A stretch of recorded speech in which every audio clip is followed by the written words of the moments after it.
Welcome back दोस्तों, एक बार फिर से आप सभी का स्वागत है। बात करने वाले हैं रतन इंडिया एंटरप्राइजेज़ की। साथ साथ जो दो अपडेट आई हुई है हम उसके बारे में भी डिस्कशन करेंगे।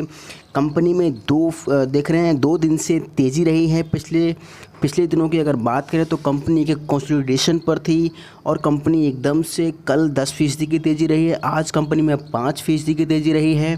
कंपनी के हम जो पैरामीटर हैं वो चेक करेंगे दोस्तों। इससे पहले आपसे रिक्वेस्ट करेंगे, अगर आप चैनल पर नए हैं तो चैनल को सब्सक्राइब कर लीजिए, बेल आइकन हिट कर लीजिए। शेयर मार्केट से जुड़ी कोई भी अपडेट होगी आपको तुरंत मिल जाएगी। और कुछ भी पूछना है तो कमेंट बॉक्स आपके लिए 24 आवर खुला हुआ है, आप पूछ सकते हैं।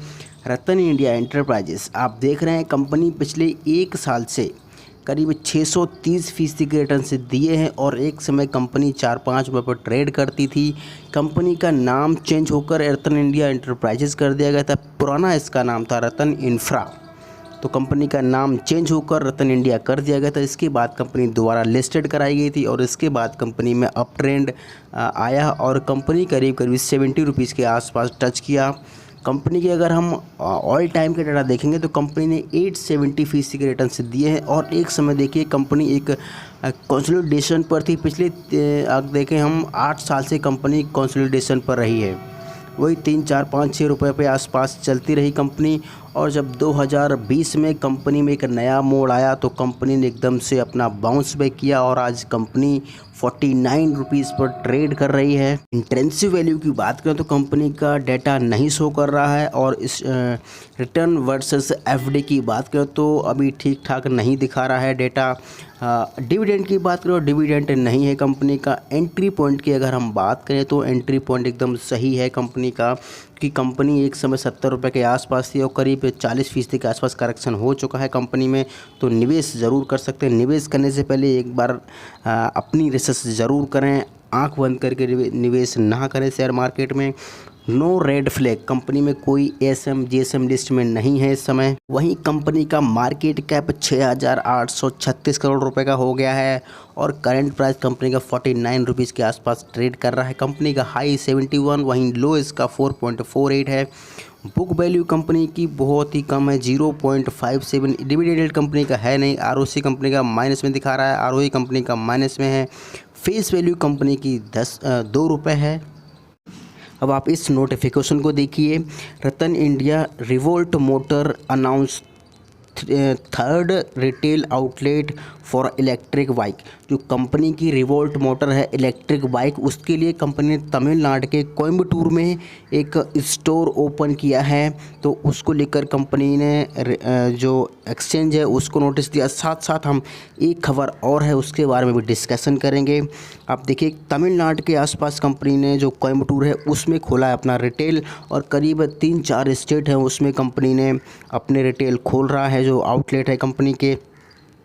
Tamil Nadu is one of the biggest 2 wheeler market in the country.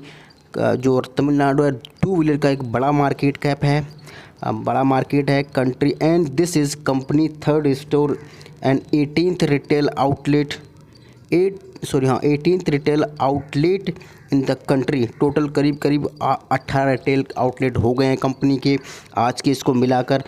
Revolt motor has recently open A retail store in Madurai. तो कंपनी ने इससे पहले मदुरई में भी खोला था। तो कंपनी के बहुत सारे स्टेट में कंपनी ने अपने आउटलेट खोल रही है, अपना एक्सपेंशन कर रही है। ये दूसरा नोटिफिकेशन है, ये कल की तारीख का नोटिफिकेशन है, 7 तारीख का नोटिफिकेशन है।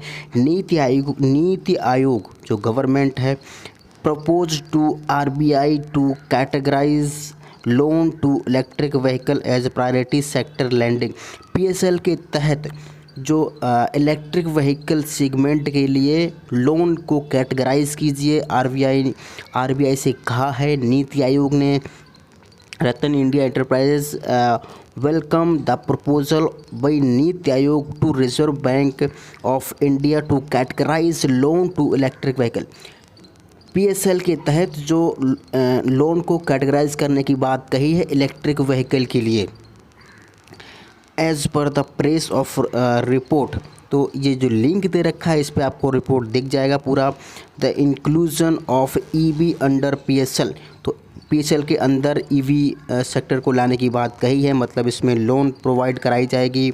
would not only reduce cost of finance but also provide finance to more people to purchase electric vehicle। तो ये सीधा है, इलेक्ट्रिक व्हीकल को लोग ज़्यादा एक्वायर करें, इस सुविधा मिलेगी तो इससे लोग ज़्यादा खरीदेंगे और ज़्यादा एक्सपेंशन होगा इलेक्ट्रिक व्हीकल का। क्योंकि इलेक्ट्रिक व्हीकल लाया इसलिए गया कि ताकि वातावरण को रिस्टोर किया जाए।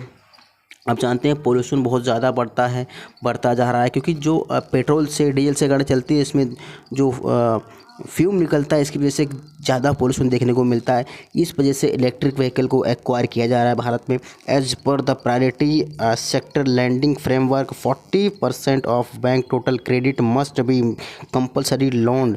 करीब बोला गया है कि करीब 40% के आसपास जो अमाउंट है वो लोन पर रहने वाला है। तो लोन के लिए डिसाइड कीजिए। तो कंपनी के लिए देखिए गवर्नमेंट भी इस सेक्टर को प्रोत्साहित कर रही है। तो इलेक्ट्रिक व्हीकल और ईवी सेक्टर की कोई भी कंपनी आपने अगर पकड़ रखी है तो उसमें एग्जिट करने की ज़रूरत नहीं है।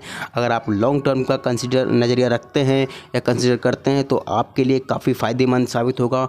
और अगर आप 10 साल दे देते हैं इस स्टॉक को तो आपको मल्टी बैगर मिलेंगे, आपको मल्टी बैगर साबित होगा ये स्टॉक। वीडियो को हम क्लोज करते हैं, लाइक और सब्सक्राइब करना ना भूलिए।